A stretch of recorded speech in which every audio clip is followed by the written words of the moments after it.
Mas chegou aqui quase criança, né? Não, ela é bebê, é verdade. Chegou aqui bem novinha e tal. E veio pra cá por quê, chefe? Na verdade, quando eu cheguei no Brasil, não era para ficar, né?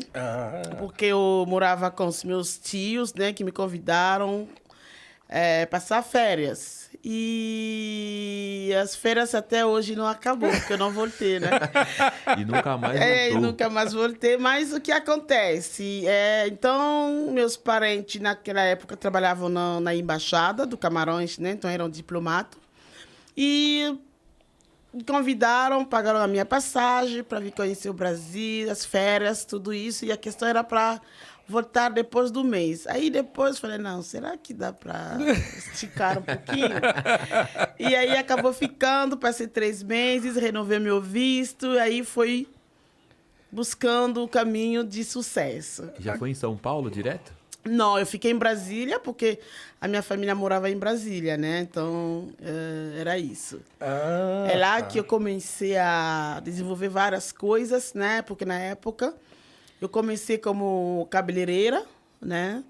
E aí depois, de vez em quando, dava aula de francês, então tinha que fazer um monte de coisa no mesmo tempo, porque chegou um momento que não era mais para mim poder ficar na casa familiar. O meu trabalho de cabeleireira era muito demorado, aí voltava muito tarde, e a nossa cultura tem algumas exigências, o tio não vai vir abrir a porta para você. Chegou tarde e dorme fora. Não, chegou tarde e dorme fora. Então, para evitar isso, eu preferi Alugar um espaço para mim. E dessa forma que eu comecei a trabalhar. Na época, eu trabalhava com uma conterrânea minha também, né? Que ela era cabeleireira, ela já estava aqui muitos anos. E ela tinha um salão dela. Inclusive, eu mando um abraço para ela aqui, a Antoinette, que ela me acolheu muito bem. É com ela que eu comecei a descobrir um pouquinho as entradas e as saídas do Brasil. Ela já estava aqui há mais tempo. Mais tempo. Então, trabalhando com ela, e depois eu comecei a criar uma clientela minha. Então, eu trabalho, como eu disse, de freelancer, né? No salão dela, e criando a minha própria clientela. Então, eu marcava e comecei a ter agenda com ela. Então, na verdade, tudo era agenda. Então, cada cliente ligava e marcava, e eu conseguia montar uma agenda bem organizada. Aí, chegou um momento, eu falei, opa, eu preciso conhecer São Paulo, né? Essa cidade que o mundo inteiro fala. Até o último camaronês africano, lá no fundo do vilarejo, já conhece... Já conhece São Paulo? Conhece São Paulo, era famoso assim? São Paulo e Rio são... Não, pode falar de... Se você falar do Rio, falar de São Paulo, já tá bom. Todo mundo sabe que são cidades... Todo mundo conhece, são cidades que estão... as grandes metrópoles do Brasil, né? Sim. Então, aí eu resolvi conhecer São Paulo também. E São Paulo tem bastante restaurante, né? Até hoje, acho que é uma das cidades que tem uma cultura gastronômica variável muito grande. Aí, então, eu descobri, comecei a andar, a passear, e eu vi um monte de restaurante francês, italiano e tudo mais. Espanhol, português. Falei, porra, tem alguma coisa errada nesse negócio. Eu não aceito isso. Essa foi ótima. Olhou, falou, peraí, mas tá faltando alguma coisa, né? Tá faltando alguma coisa aqui. Dizem que o Brasil tem 34% de descendente africano, Eu não vi um restaurante bem baiano em São Paulo, que tem referência de início até fim de baiano. Eu não vi um restaurante africano. Não. Falei, então é exatamente isso aqui que me fez ficar no Brasil. Então eu catei a ideia dessa forma, de uma hora por outra. Aí eu falei, não, eu vou... Aí voltei para Brasília e 3 semanas depois eu estava de volta.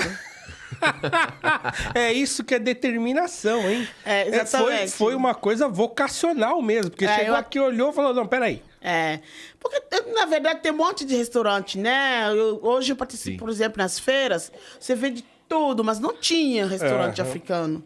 Até agora há pouco, eu era a única africana que participava nos eventos gastronômicos, as feiras.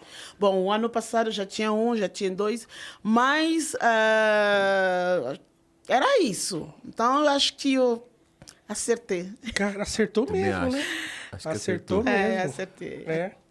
O curioso é, sim, vem pra cá passeio e essa coisa de não voltar.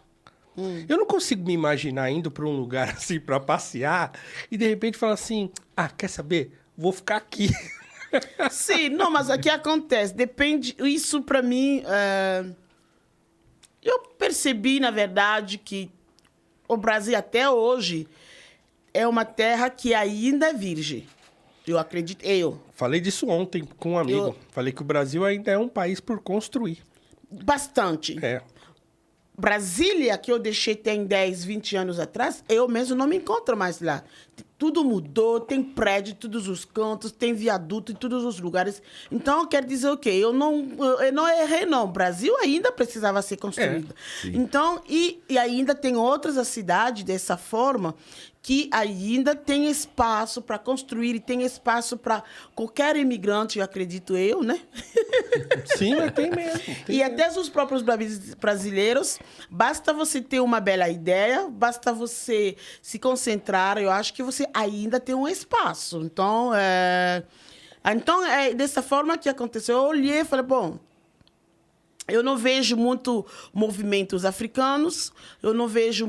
E Brasília ainda é uma cidade que só tem diplomata. O africano menos que você, ainda, né? o africano que você encontra ali é filho de diplomata, é parente de uma pessoa... Uma personalidade. Uma personalidade, então, e eu fui olhar um pouco mais para baixo, na verdade. Uhum. Eu olhei a população, eu olhei o público, fui olhando para tentar ver o que poderia ser diferente de além da onde eu estava morando. Sim. Porque se eu fosse olhar que eu sou filha de diplomata, que eu estou numa menção a essas coisas, não ia ter esse olhar. Mas eu era uma pessoa que estava muito na rua e olhava muito, ia nas periferias, acompanhava muito, já cabeleireira, entrava de todos os lugares.